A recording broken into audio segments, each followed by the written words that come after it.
आप सभी को जय श्री श्याम।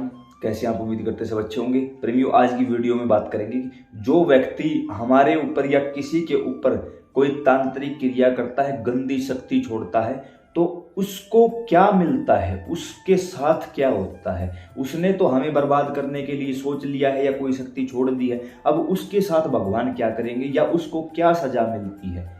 एक नहीं, हजारों प्रेमियों का यही सवाल था कि किसी ने हमारे ऊपर कुछ कर दिया है, अब उसको क्या इसका दंड नहीं मिलेगा, क्या सारी उम्र हम ही दुखी रहेंगे, उसे कुछ नहीं हो सकता। तो आज इस वीडियो में ये सारी बातें क्लियर करने की कोशिश करूंगा और बिल्कुल जमीन से जुड़ी हुई बातें आप लोगों को बताकर संतुष्ट करने की पूरी कोशिश रहेगी। बाकी ये नहीं कहूंगा कि पूरी तरह संतुष्ट कर पाऊंगा, ना भाई। अब देखिए, सिंपल सी बात है, कोई भी व्यक्ति तांत्रिक क्रिया, मान के चलो मैं तांत्रिक हूं, मैं आपके ऊपर क्रिया क्यों करूंगा और करूंगा तो कब करूंगा और कैसे करूंगा। जब एक व्यक्ति कामयाब होने की राह पर चल पड़ता है, तब उसके ही घर परिवार के, उसके ही सगे संबंधी, उसके ही रिश्तेदार, उसके ही अपना कहने वाले लोग उसकी टांग खींचने लग जाते हैं, क्योंकि उनको पता है तुम इसकी बराबरी नहीं कर सकते तो इसकी बुराई करो। बुराई से भी काम नहीं चला तो इसका मजाक बनाओ, उससे भी काम नहीं चला तो अब इसको रोकना पड़ेगा। अब अगर डायरेक्ट वो आपके ऊपर कोई गोली चला दे, आपको मार दे या कोई हानि पहुंचा दे, तो भारत सरकार बैठी है, उसी समय उसको दंडित करेगी। तो लोगों ने तंत्र विद्या का सहारा लेना शुरू कर दिया। अब कुछ मुझ जैसे पाखंडी तांत्रिक ऐसे बैठे हैं जिन्होंने 2-4 छोटी मोटी सिद्धियां हासिल कर ली है। अब वो पैसे लेके लोगों के घरों में भूत प्रेत घुसा देते हैं। किस प्रकार से? जब आपके घर का कोई व्यक्ति मेरे जैसे किसी पाखंडी के पास आता है तो मैं उससे पूछता हूँ, पूरा एड्रेस दे, नाम पता बता, कुल देवी कुल देवता कौन है, पितर कौन है, ये कौन है। ये सब बातें आपके घर के लोगों को पता होती है, बाहर के लोगों को नहीं पता होती। और जब मैं आपके घर पे कोई अटैक करने वाला हूं तो सिंपल सी बात है, पहले मैं उस जगह का मुआयना करूंगा कि यहाँ कौन कौन सी शक्तियां खड़ी हैं। ऐसे ही मैं अपनी शक्ति को भेज दूंगा और सामने कोई बड़ी शक्ति मिली तो मेरी शक्ति और छिन जाएगी, मैं और परेशानी में आ जाऊंगा। इसलिए कोई भी व्यक्ति जब कोई तांत्रिक क्रिया करता है तो पूरी तरह से प्री प्लान्ड काम होता है। आपके ही व्यक्तियों से वो पूरी जानकारी ले लेगा, आपके कपड़े मंगवा लेगा, बाल मंगवा लेगा, कोई कीमती चीज मंगवा लेगा। एक नहीं, मेरे पास हजारों एग्जाम्पल आए, फोटो आई है मेरे पास, व्हाट्सएप पर फोटो आ रखी हैं। महिलाओं के सूट कटे हुए मिलते हैं, बच्चों के बाल कटे हुए मिलते हैं, महिलाओं की चोटी कटी हुई मिलती है, घर में जो भैंस गायें हैं उनकी पूंछ कटी हुई मिलती है। यार कहाँ तक गिरेंगे हम, कितनी नीचता तक जाएंगे हम। ये काम आप, एक बात बताइए आप मुझे, क्या मेरी इतनी हिम्मत है मैं आपके घर आके किसी महिला के बाल काट लूं, किसी महिला के कपड़ों में कटिंग लगाऊं? मेरी हिम्मत है नहीं। आपके ही घर का कोई है जिसका दिन रात आपके पास आना जाना है और वो ये काम करता है, दूसरा बाहर का व्यक्ति नहीं कर सकता। याद रखना भाई, जब कभी भी प्रहार होगा अंदर से होगा, बाहर से नहीं होगा। ये बात नोट कर लेना, ये हर चीज पर लागू होती है, चाहे वो हमारा देश हो जिसे हम बोलते हैं वो देश हमला करेगा वो, ना भाई। जिस दिन भी परेशानी होगी अंदर से ही होगी, बाहर से नहीं। उसी प्रकार हमारे घर में भी बाहर से परेशानी नहीं होगी, अंदर से ही परेशानी होगी। नोट कर लेना इस बात को। अब कैसे संभलते हो, ये काम है आपका। अब हम आते हैं मेन टॉपिक पर। ये तो जो व्यक्ति था, कोई कटिंग ले जाके दे दिया, कुछ दे दिया, उस व्यक्ति ने उसी पर तंत्र मंत्र कर दिया, या फिर किसी खाने पीने की वस्तु में कोई मंत्र कर दिया, पीने के जल में या किसी कोल्ड ड्रिंक में मंत्र करके भेज दिया और आप लोगों को खिला पिला दिया गया। उन सब चीजों के चलते ये सारी चीजें आपको फेस करनी पड़ी। या फिर क्या करते हैं, मांस का टुकड़ा, किसी जानवर की हड्डी या कुछ भी ऐसा करके आपके घर में फेंक दिया जाता है, ताकि आपके घर की जो शक्तियां सात्विक भोग पर चली हुई थी वो घर छोड़ दें और मैं अपनी तांत्रिक क्रियाओं को आपके अंदर प्रवेश करवा सकूं। इससे घर का ऐसे बैंड बजा देती हैं वो शक्तियां कि दूसरे को पता भी नहीं चलता कि हुआ क्या है। सरकार की नज़र में कोई दोषी नहीं है, आप किसी को ब्लेम नहीं कर सकते। अगर आप कहोगे कि उसने ऐसा किया तो आपके पास क्या सबूत है? जब तक कोई सबूत नहीं, कोई दोषी नहीं। तो इस प्रकार ये लोग कानून से भी बच जाते हैं और समाज से भी बच जाते हैं, लेकिन कोई एक है जो देख रहा है, वो नहीं बचने देता। कब, कहाँ, कैसे? जब दुशासन द्रौपदी की साड़ी उतार रहा है, जब तक द्रौपदी को लगा कि मैं बचा लूंगी, नहीं बचा पाई। जैसे लगा कि अब कुछ नहीं हो सकता, अब छोड़ दिया। कल्पना करके देखो, एक क्षण बाद वो साड़ी उतरने वाली है और उसने दोनों हाथ ऊपर उठा के कहा, ठाकुर जी अब बचा लो। आगे क्या हुआ? आ गई मेरी शाम, बचा लिया। जैसे ही द्रौपदी कौरवों को श्राप देने लगी, कौरवों की माता गांधारी ने कहा कि ना, ऐसा मत करना, तू हमारी कुलवधू है, तू श्रेष्ठ है, नारियों में श्रेष्ठ है, तू पतिव्रता स्त्री है, तू कुछ भी बोलेगी वो पार हो जाएगा, तू माफ कर दे इन लोगों को। और द्रौपदी ने कहा ठीक है मैं माफ करती हूँ। इतने भारी अपमान के बाद उसने कहा मैं माफ करती हूँ। लेकिन उसी समय पीछे कोई खड़ा था, उसने जैसे ही सुना द्रौपदी के मुख से कि मैं माफ करती हूँ, श्याम सुंदर ने कहा भक्त बिन कौन सहे अपमान, द्रौपदी तुमने माफ कर दिया लेकिन मैं नहीं करूंगा। ऐसा ही हमारे साथ भी होता है, जब हम किसी अपने शत्रु को माफ कर देते हैं उस समय हमारे पीछे भी कोई खड़ा है, वो बोलता है तुमने माफ कर दिया मैं नहीं करूंगा। तो जो व्यक्ति ऐसा काम करते हैं 3 महीने या 3 साल के अंदर अंदर या तो उस व्यक्ति की मृत्यु हो जाएगी, उन दोनों की, जिसने किया है उसकी भी और जिसने करवाया है उसकी भी। अब मान के चलो मृत्यु बिल्कुल छोटा सा शब्द है, अगर मृत्यु हो गई तो किसको पता चलेगा दुख क्या होता है।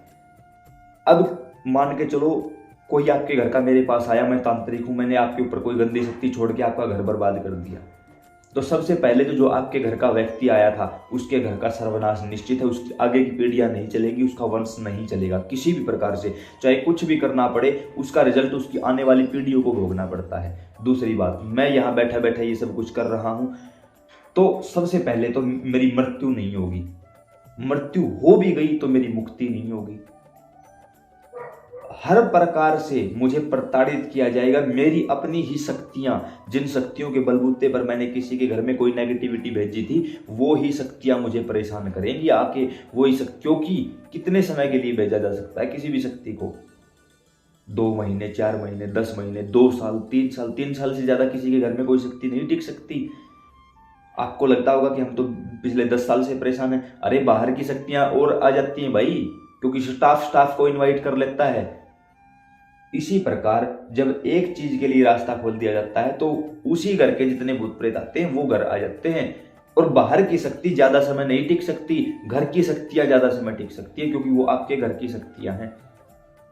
तो ऐसे में जो करता है उसके ऊपर भी, जो करवाता है उसके ऊपर भी 3 साल के अंदर अंदर उसको रिजल्ट मिल जाता है, और 3 साल में उन दोनों लोगों की आने वाली पीढ़ियां खत्म हो जाती हैं, नस्ल बर्बाद हो जाती हैं या बर्बादी की कगार तक पहुंच जाती हैं।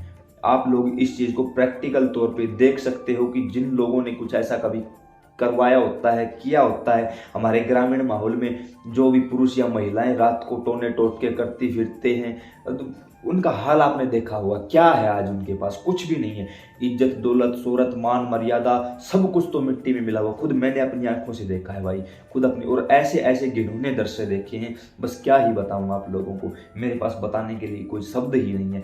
और आजकल तो पता नहीं लोगों ने क्या क्या षड्यंत्र बना रखा है। और अरे इससे ज्यादा क्या बताऊं, महिलाओं को नग्न अवस्था में ये सब कुछ करते हुए देखा है भाई। इससे ज्यादा और क्या बताऊं आप लोगों को, खुद देखा है भाई। रात के समय हमारा कहीं जाना था तो हमने खुद देखा है अपनी आंखों से। क्या बताऊं उसके बारे में, कैसे नाम लूं उनका कि वो कौन थी, लेकिन पता होता है भाई सारी चीजों का। क्या बताऊं, अब सोच के चलो कोई महिला नग्न अवस्था में अपने घर से निकल के किसी चौराहे तक जाती है और वहां से वापस भी आती है, क्या उसको कोई नहीं देखता? क्या यही इज्जत है? क्या 2 कौड़ी के सुख प्राप्त करने के लिए हमने अपनी इज्जत बेच दी, हमने अपनी मान मर्यादा बेच दी? एक समय ऐसा भी था जब मैं कहीं से गुजर रहा था, मुझे कोई जरूरी काम था, किसी काम के लिए हम जा रहे थे, 2 व्यक्ति थे हम, कहीं बाहर जाना था हमें, बाइक से थे हम, रात का समय था, शनिवार का दिन था, मुझे अच्छे से याद है। और गांव में ही जब एक चौराहे से निकले, वहां एक महिला बैठकर ये सब कुछ कर रही थी, पूरा मटका था उसके पास, दीपक था उसके पास। हमने कहा भाई आप ये क्या कर रही हो? उसने हमें पहचान लिया, हमने उसको पहचान लिया। हमने कहा ये क्या कर रहे हो आप?